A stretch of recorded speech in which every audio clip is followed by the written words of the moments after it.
სახელითა მამისათა და ძისათა და სულისა წმინდისათა ჩვენთან ნავს ღმერთი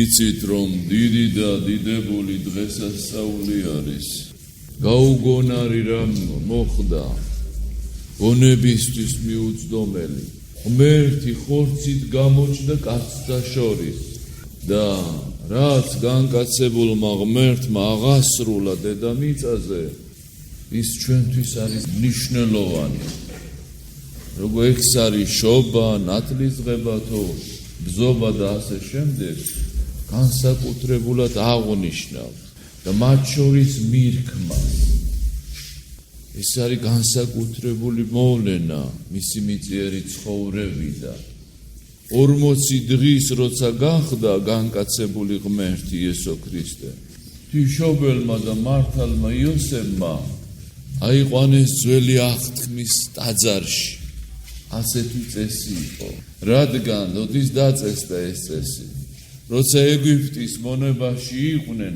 სანამ მოსე წინასწარმეტყველი გამოიყვანდა ასეთი რამ მოხდა ეგვიპტელებმა მიიღეს 10 სასჯელი და მე-10 სასჯელი იყო ყველა ყრმა მოსწყდა მათი და არა იუდეველთა და ყველა პირმშო აღესრულა ცხოველისა მათ ოჯახებში თუ ადამიანისა და რახან იუდეველთა ერის შვილები გადარჩნენ პირმშო უფლისად ითვლებოდა უფლის კუთვნილებად ითვლებოდა და მის გამოსასყიდად ორ გვრიც ან ორ მტრედს ან ცხვარ შესწირვიდნენ ხომე და ყველას პირმშოს წარადგენდნენ უფალთან მე-40 დღეს და ეს რისი სახე იყო მოვიდოდა უფალი და ყველასთვის შეეწირებოდა როგორც მაშინ ებრაელმა ერმა ცხვარი დაჰკლა და წირთხს კარისა სისხლის სხოდა ანგელოზმა ჩაიარა და იქ არ შევიდა სადაც ეს იყო ეს სისხლი და გადარჩენ ისინი ვინც ქრისტეს სისხლსა და ხორცს ეზიარება ვინც ქრისტეს სისხლით არის გამოსყიდული ჯვარცმის დროს ის გადარჩება და ბოლო კრავი დაიბადა და ტაძარში ადის ეს სახეა რომ მოვიდა ის ვინც კაცობრიობისთვის დაიკვლება და შეიწირება და ძველი აღთქმის ხალხს წარმართობა ჰქონდა სულსა და გულში ჭეშმარიტება დავიწყებული ჰქონდათ მხოლოდ ერთადერთი ერი იუდეველთა ერი ინარჩუნებდა ჭეშმარიტი ღმერთის გაგებას და აუგეს ტაძარი სოლომონ მეფე მაუგო ტაძარი და ამას ტაძარს ეძახდნენ უფლის სახლს და იცოდნენ რომ მოვიდოდა დრო რომ სახლში მოვიდოდა ამ სახლის პატრონი ანუ უფალი ადამ და ევას ეუწყათ როცა ცოდის გამო დაისაჯენ და 60-დან გამოიდევნენ რომ მოვიდოდა მხსნელი და მესია საუკუნეები ელოდნენ აი ამ მხსნელსა და მესიას და ის დღეა როცა მოვიდა ამ სახლის პატრონი ძველი აღთქმის ტაძრის პატრონი მოვიდა ერთადერთი ტაძრის პატრონი მოვიდა ამ სახლში და მას შეეგება სიმონ მიმრქმელა წოდებული ღრმა საკში მყოფი სულმან წმინდამა ნაუწყა რომ მოვიდა მესია და მხსნელი და შეეგება უფალს და მასთან ერთად იყო ანა ფანუელის ასული ქურივი 84 წლისა რომელიც ტაძარს არ განშორდებოდა და ლოცვაში და მარხვაში ატარებდა თავის ცხოვრებას აი ეს ორი შეეგება უფალს ვითომ უფალს ელოდნენ ვითომ ამისთვის ემზადებოდნენ ვითომ რიტუალებს ასრულებდნენ ვითომ მორწმუნე ერი ერქვა მაგრამ ორი ადამიანი შეეგება უფალს ტაძარში ახალი აღთქმიდან მახსენდება უფალს ეკითხებია ვინ გადარჩება და მხოლოდ მცირედი გადარჩება მცირედია ვინ ჭეშმარიტად ეძებს უფალს მცირედია ესეთი ადამიანი და ნახეთ ეს ტაძარი თავისი ყოფნის დღეებს ითვლიდა მოვიდოდა დრო და სულ მალე იმპერატორი ტიტუსი ამ ტაძარს დაანგრევდა. ეს იმას ნიშნავს, რომ აი მათი შეხვედრა იყო ადამიანი და ღმერთი შეხვდნენ ტაძარში. ძველი აღთქმა და ახალი აღთქმა შეხვდა ტაძარში. რომ ძველი ტაძარი არა მარტო ფიზიკურად დაინგრეოდა, არამედ მისი სულიერი მისი ამოიწურა. ეს ტაძარი ამზადებდა კაცობრიობას და ანუ ძველი აღთქმის ხალხს და დავიწროდეთ იუდეველს ერს, რომ უფალს შეეხვედრებინა. ანუ ამ ტაძარში უნდა მოსულიყო უფალი, ეს ტაძარი სამყაროს სახე იყო, ტაძარში მოვიდა, ესე იგი სამყაროში მოვიდა უფალი. ანუ ძველი აღთქმის მისია იყო უფალთან შეხვედრა და ეს მოხდა. უფალს შეხვდნენ. მაგრამ აი ამ ტაძრის ფესვებში უნდა აღმოცენებულიყო ახალი ტაძარი, რომელიც გაიზრდებოდა, გავრცელდებოდა, მთელ დედამიწას მოედებოდა. და ესეც მოხდა. და ამ ტაძარში ეზიარებიან ღმერთს, იქ შეხვდნენ ძველი აღთქმის ტაძარში. ის ადგილი იყო, რომ უფალი მიიღო. და ამ ტაძარში, რომელიც ძველი აღთქმის ფესვებიდან აღმოსცენდა, ადამიანები ეზიარონ უფალს. როგორც სიმონმა მიირქვა უფალი თავისი ხელებზე და თავის გულზე მიიხუტა, ისე ადამიანმა უნდა მის სულში, მის გულში, მის გონებაში, ყველა ნაწილში მიიღოს უფალი. და როგორ ხვდება ადამიანი ღმერთს ახალი აღთქმის ეკლესიაში? წმინდა ზიარება ყველაზე ცხადი სახეა, მადლით ხდება ადამიანისა და ღმერთის ურთიერთობა, ლოცვი. აი ანა ფანუელის ასული არა განეშორებოდა ტაძარს.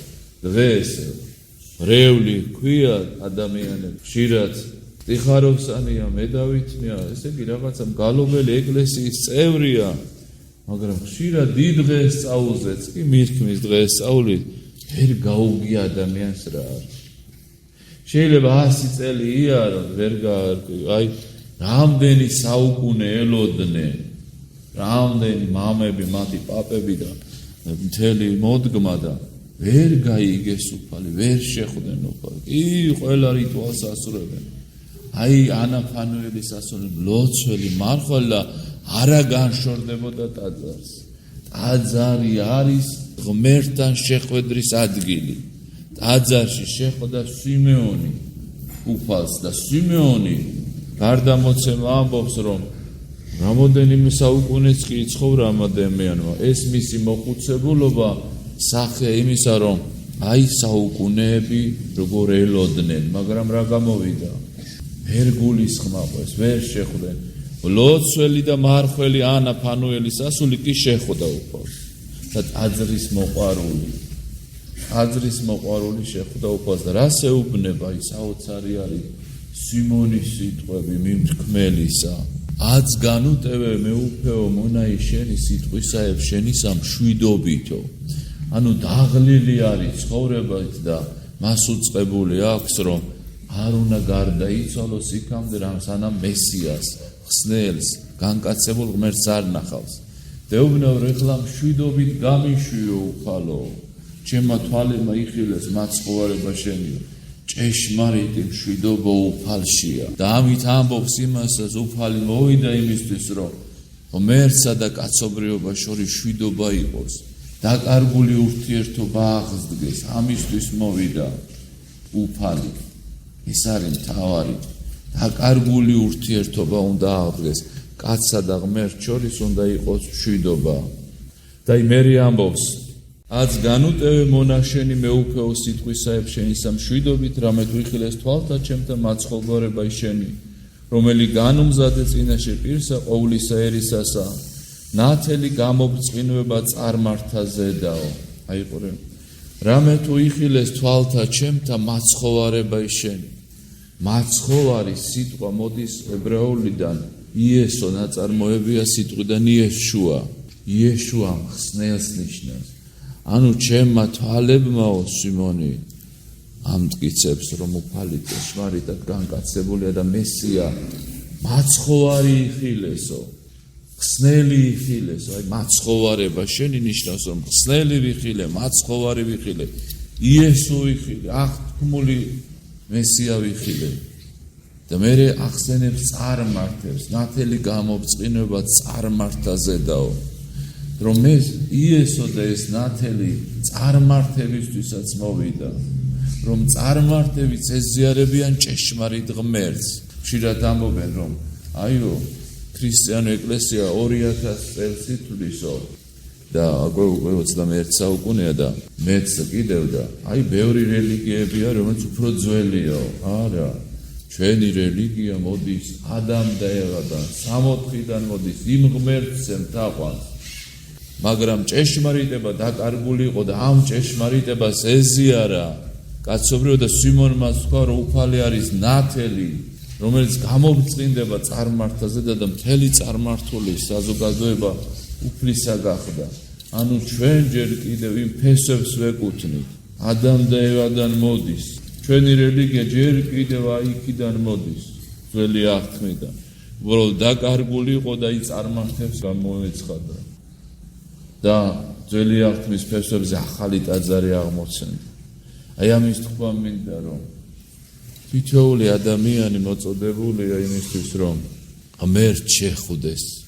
ეს არის მთავარი ტაძარში მოსვლის მთავარი აზრი დედააზრი ის არის რომ ღმერთს შეხვდეს ადამიანი. ძველი აღთქმის ტაძარი ასეთი იყო. საკურთხეველი დასავლეთით იყო და შესასვლელი აღმოსავლეთით. ისე გელოდნენ მაცხოვარს აღმოსავლეთ და ჩვენ მე ახლა 180 გრადუსი შეტრიალდა. აღმოსავლეთით გვაქვს საკურთხეველი, ანუ უფალი უკვე მოსული არის. ჭეშმარიტება უკვე განცხადებული. და ანუ დასავლეთიდან ცოდვიდან მოვდივართ უკვე უფალთან. აი ეს არ უნდა დაივიწყოს ადამიანმა. რისთვის მოდის ტაძარში? რისთვის არის ტაძარი? ეს არის ღმერთთან შეხვედრის ადგილი და განუშორებლად იყვნენო. ლოცვა და მარხვა. აი ეს არის თავარი და ინებოს უფალმა რომ როგორც ნეტარმა სიმონმა თქვა რომ აც განუტევე მონა შენი მეუფეო სიტყვისაებ შენი სამშვიდობისა ჩვენს შეგვეძლოს ამის სიტყვა რომ ინებოს უფალმა რომ სიცოცხლის მიმწურს ყველა ადამიანი შეხვდეს უფალს. მის არეცელთან ეშმაკები კი არ მოვიდნენ. აი სიკვდილის პირას იყო ელოდა სიკვდილს ისე იყო დაღლილი ცხოვრები. მარადიურობაში უნდა და გადასვლა და აი მოვიდა უფალი და უთხრა სიხარული და გამიშიო ჩემა თვალება შენი მაცხოვრება იხილო. ყველა თავის არეცელთან უნდა უფალს ხედავდნენ და რამდენმა წმინდანმა იხილა უფალი. სისოი დიდი რო გადიოდა უფალი მიახლა და უთხრა მოდი ჩემგანო მადლის სავსე ბარძიმო.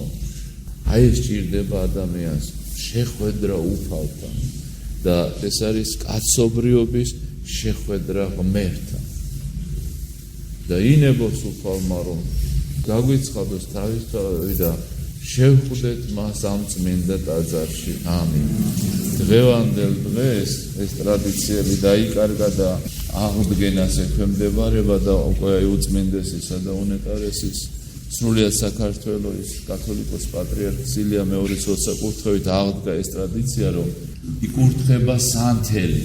რა სანთელი ესეთი სიმბოლოა ლამპარი ნათლისა რა და უფალი მათქვა რომ მე ვარ ნათელი სოფლისაო და ყველა ადამიანს კურთხევის მერე ნაკურთხის სანთლებიდან უდელი აღუნთებს სანთლებს. მერე დიდი ლიტანიობითა და დიდი ესეთი ზეიმურობით შემოუვლით ტაძარს და დღესაც სწავლობთ რომ აღარა ვარ წარმართობის სიბნელეში არამედ ნათელი უფლის არის ჩვენ ზედა ქრისტიანულ სამყაროს ზედა არის ღვთის ნათელი რომ ყველა ადამიანს აი ამ სანთლით რომელიც ანთებულია და ნათელს გამოსცემს ყველა ადამიანი ამით აღიარებს რომ მე ვეკუთვნი ღვთის ნათელს უფლის ნათელს ვეკუთვნი ის ჩემშია და მასში ვარ.